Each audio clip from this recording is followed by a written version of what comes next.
Using Zapier with Trello allows you to automate tasks and create workflows between Trello and other apps. Here's how to set up a Zap between Trello and another service. Sign up for Zapier. Visit Zapier and sign up for an account. Once logged in, click Make a Zap to start creating a new automation. Choose Trello as the trigger app. In the trigger section, search for Trello and select it. Choose a trigger event like new card, card moved, or due date approaching. Connect your Trello account by logging in and selecting the board and list you want to monitor. Select an action app.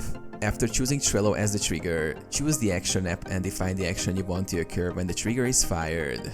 For instance, you can create a task in Google Sheets when a new Trello card is added or send a Slack message when a due date is approaching. Map data fields. Zapier will prompt you to map data from Trello to the action app.